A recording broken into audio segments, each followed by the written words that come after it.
Good morning, students. Today we will start our new chapter, that is chapter 2, exponents. Exponents क्या है? हमने 7th class में भी पढ़े थे कि exponents क्या है.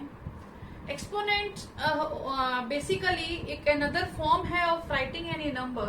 Suppose I have any number a and it is being multiplied by itself n times, so we can write that into a exponent form. So let us do some recapitulation of the topic.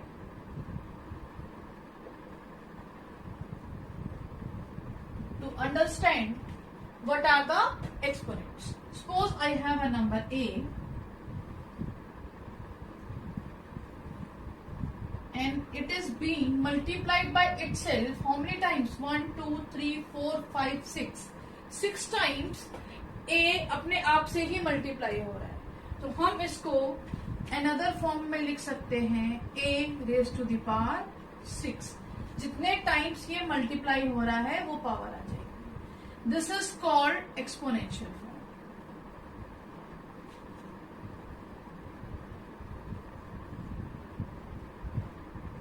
Exponential form. अब इसमें basically ये हमारा base होता है and this is power. ठीक है. अब इसको जनरलाइज फॉर्म में हम ऐसे लिख सकते हैं a raise to the power n, where a is base and this is power. इसका मतलब क्या है कि a अपने आप से मल्टीप्लाई होगा कितने टाइम्स? n times. तो this is called writing into the exponential form. अब इसमें इसकी वैल्यू कैसे निकालते हैं? सपोज a हमारा है -2 एंड n हमारा है 3. तो हम कैसे लिखेंगे इसको? -2 रेज टू द पावर 3. तो -2 अपने आप से कितनी बार मल्टीप्लाई हो रहा है? 3 टाइम्स. तो -2 इंटू -2 इज +4. +4 into -2 is -8. तो this is our answer for this. और अगर इसी तरीके से अगर हम एक एग्जांपल और ले लें पॉजिटिव नंबर का, और इसको जिसमें ये तो बेस है और ये पावर है, तो ये हो जाएगा 3 इंटू 3. आंसर आ जाएगा 9. तो इस तरीके से हम एक्सपोनेंट की वैल्यू निकालते हैं. Now example is -3/4 raised to the power 2. 2 ले लो, 3 ले लो, हम 3 ले लेते हैं. तो -3/4 एक रैशनल नंबर है. अब ये पावर है 3, ये हमारा बेस है, तो इसके अंदर ये न्यूमरेटर है और ये डिनोमिनेटर है. तो न्यूमरेटर एंड डिनोमिनेटर दोनों ही 3 टाइम्स अपने आप से multiply.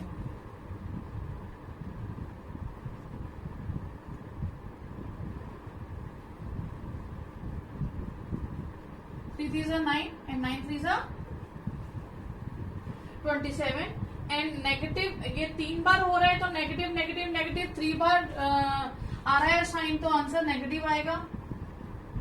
And 4 4s are 16, 16 4s are 16. So this is the answer. So in this way we can find out the value of a exponential form when the power is positive. Now what happens when the power is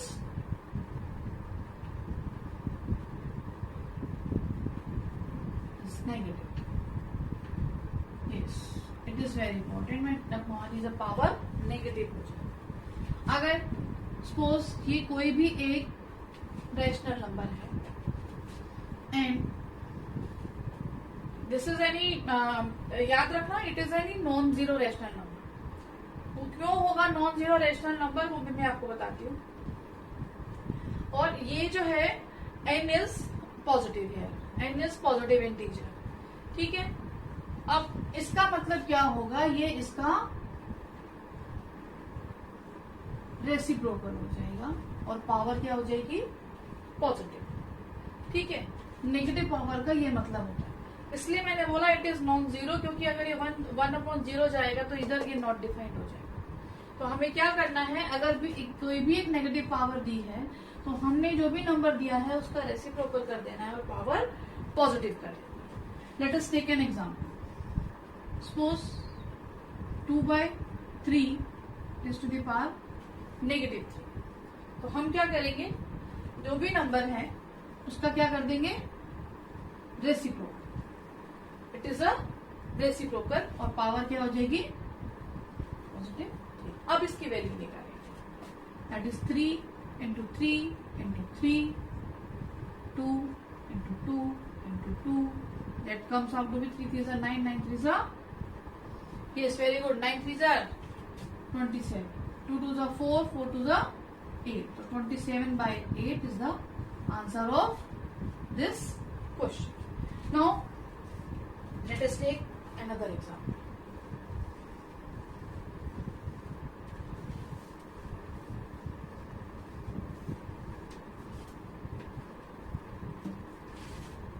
Suppose this is given. ये हमने पहले भी एक बार जब मैंने आपको rational number में पढ़ाया था तब मैंने ये बताया था कि अगर ये -1 है तो ये इसका क्या होता है, मल्टीप्लिकेटिव इनवर्स, यानी कि रेसिप्रोकल। वो यही कंसेप्ट चल रहा है कि ये क्या हो जाएगा, नंबर का रेसिप्रोकल हो जाएगा और पावर पॉजिटिव हो जाएगी। तो हमने ये रूल इनडायरेक्टली रैशनल नंबर में भी पढ़ा था जब हमने -1 पावर पढ़ी थी, तो वो एक्सपोनेंट से ही रूल आया था। तो इट इज 4/3। अब इसी एग्जाम्पल को हम -5 पावर से ले लेते, तो इसका मतलब क्या होगा कि 3 इसका रेसिप्रोकल हो जाएगा 4/3 और पावर पॉजिटिव हो जाएगी। अब इसकी वैल्यू निकालते हैं, यहाँ पे कितने टाइम्स मल्टीप्लाई करेंगे, यस वेरी गुड, 5 टाइम्स, और 3 भी 5 टाइम्स। अब इसकी वैल्यू आप अपने आप कैलकुलेट करके निकाल लेना, जो आंसर आए अपने कॉपी में उसको नोट डाउन करें। तो आपको समझ आ गया, जब नेगेटिव पावर होगी तो हमने क्या कर देना है, इस नंबर का रेसिप्रोकल और पावर पॉजिटिव।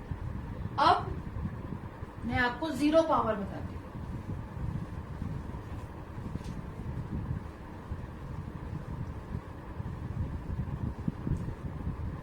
नाउ अब कोई भी रैशनल नंबर है और उसकी पावर 0, तो इसका आंसर हमेशा क्या आएगा, 1 आएगा। इसको याद रखो, any number raise to the power 0 is answer is 1। इसका हम एक्सप्लेन भी करेंगे क्यों ऐसा क्यों होता है कि पावर 0 होने पे आंसर 1 हो जाता है।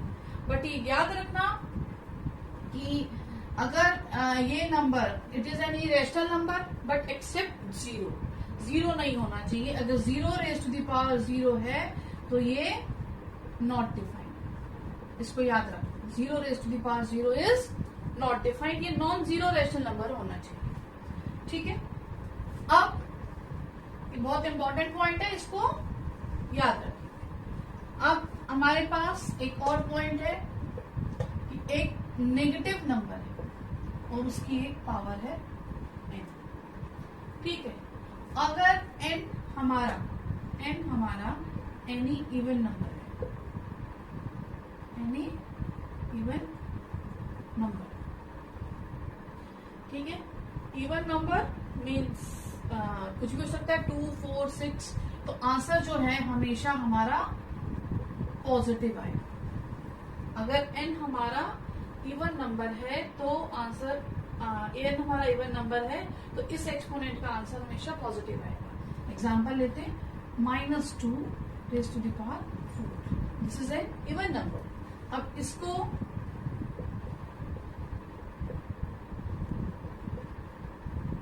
ऐसा क्यों हो रहा है, इवन नंबर मतलब नेगेटिव साइन हमारे इवन टाइम्स आ जाएगा। ये हमने इंटीजर्स में भी पढ़ा था कि अगर ये इस तरीके से इवन बार होता है तो नेगेटिव नेगेटिव पॉजिटिव हो जाएगा और ये नेगेटिव नेगेटिव भी पॉजिटिव हो जाएगा और पॉजिटिव पॉजिटिव से मल्टीप्लाई होगा। तो -2 into -2 is +4, +4 into -2 is -8, -8 into -2 is 60।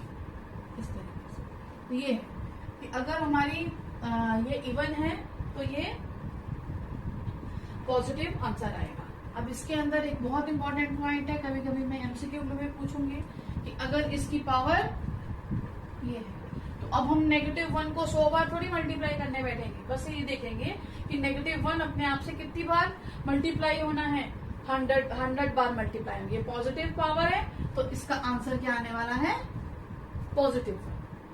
ठीक है। अब अगर कोई भी एक नेगेटिव नंबर है और उसकी पावर ये जो इवन नंबर है, ठीक है, और अगर इसकी पावर n जो है वो ऑड होती है, इसका आंसर हमेशा नेगेटिव है। कैसे? अब देखो -2 है, अब इसकी पावर अगर हम 3 लें, 3 is a odd number, 3 is a odd number, तो -2 अपने आप से कितनी बार मल्टीप्लाई होगा, 3 टाइम्स। तो -2 into -2 is +4, +4 into -2 is -8। तो इसका आंसर जो है हमेशा नेगेटिव आने वाला है। तो इसलिए अगर हम ये इसमें भी देखें कि -1 है और इसकी पावर 101 है, आप देखेंगे कि ये ऑड नंबर है, this is a odd number, और आप इसका सीधा आंसर क्या लिख देंगे, -1। ये दोनों चीजें बहुत इंपॉर्टेंट है, किसी न किसी एमसीक्यू या किसी न किसी क्वेश्चन में पूछ सकते हैं। इंपॉर्टेंट चीज है, इसको याद रखना। Now exercise 2A question number 1 first part, we have to find out the value of 4 raised to the power -3। इसको बेटा ऐसे बोलना होता है, जो भी बेस होता है उसको ऐसे बोलते हैं, जैसे बेस 4 है, 4 raised to the power, power कितनी है, पॉजिटिव नेगेटिव जो भी हो वो बोल दो -3। ठीक है। अब देखो बेटा ये नेगेटिव पावर है तो इसके अंदर इस नंबर का रेसिप्रोकल कर दिया 1/4, क्योंकि यहाँ पे 4/1 होगा एग्जैक्टली, तो यहाँ पे 4/1 है, 4/1 की पावर -3 है तो वो 1/4 हो गया, और जो ये पावर है वो पॉजिटिव हो जाएगी। तो 1 into 1 into 1 upon 4 into 4 into 4, तो 1/4 for the 16, 16 for the 64। This is the answer. इस तरीके से हमें इवेल्युएट करना है। Now let us do another part. Now next part is -3 raised to the power -4।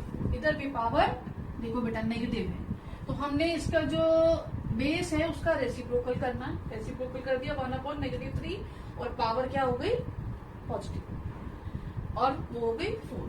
अब देखो न्यूमरेटर 4 बार मल्टीप्लाई हो गया, डिनोमिनेटर मल्टीप्लाई हो गया, यहाँ पे नेगेटिव नंबर कितनी बार मल्टीप्लाई हो रहा है, देखो पावर है इवन, तो आंसर हमेशा हमारा पॉजिटिव आएगा। ये मैंने अभी आपको समझाया था, इसको मल्टीप्लाई करेंगे तो आंसर आएगा 3 3 are 9 and this is also 3 3 are 9। जल्दी करने के लिए कैसे करेंगे, ये भी 9 और ये भी 9, तो 9 9 are 8, तो 1/18।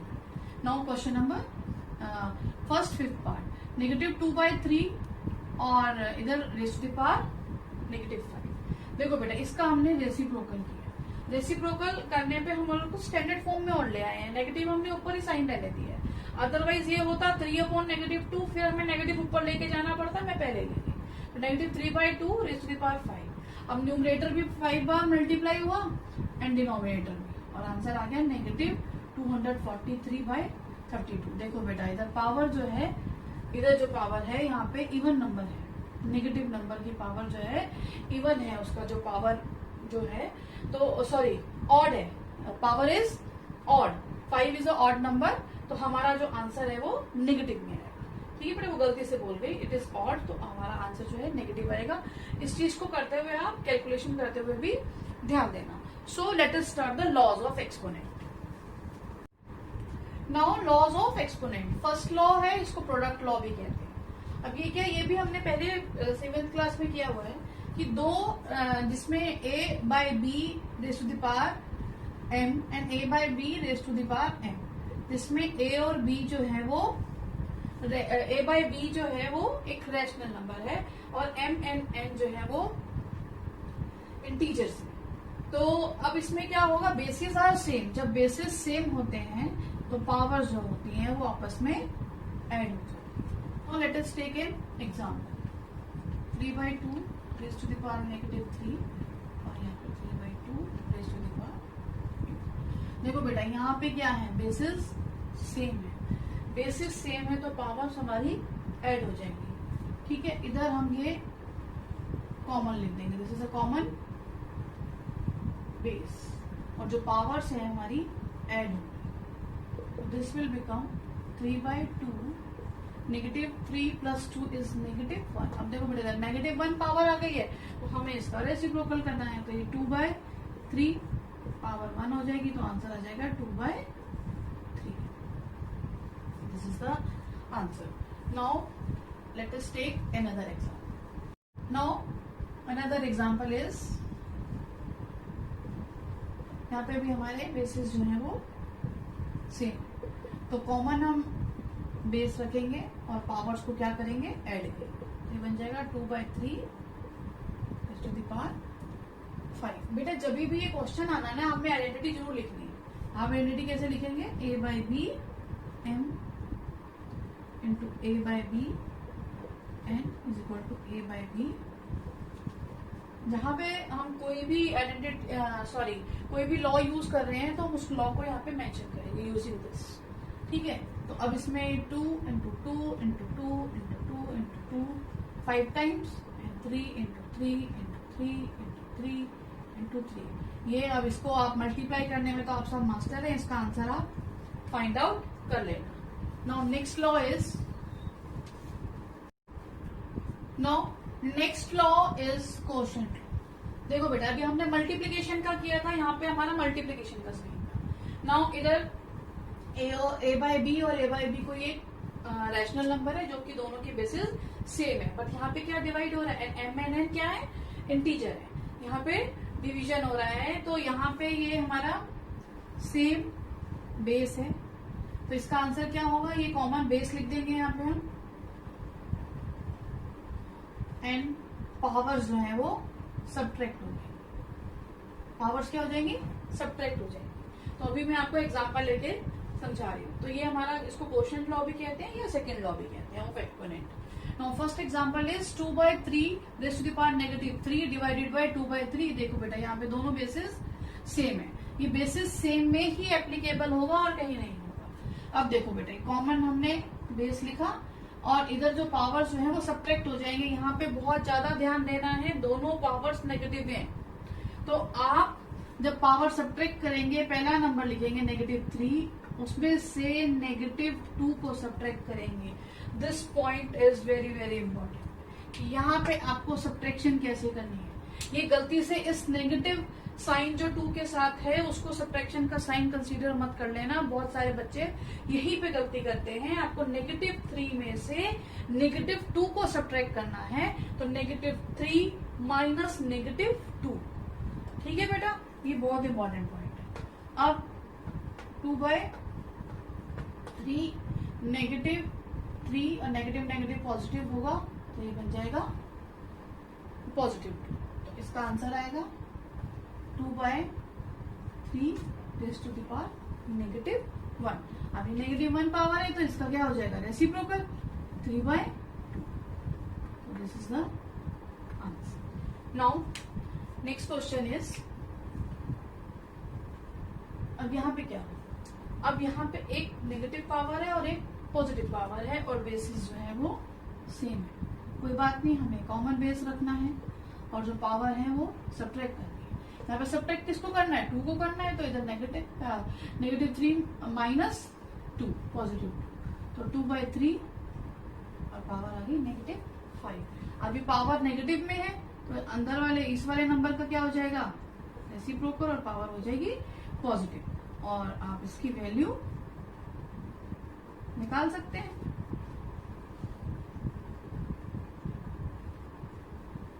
इसकी वैल्यू क्या आएगी, जब इसको आप मल्टीप्लाई करेंगे 3 3 9 9 3 से दिस, और इसकी वैल्यू आ जाएगी 243 16 62 30। तो दिस इज द आंसर। ठीक है, now let us do the next law.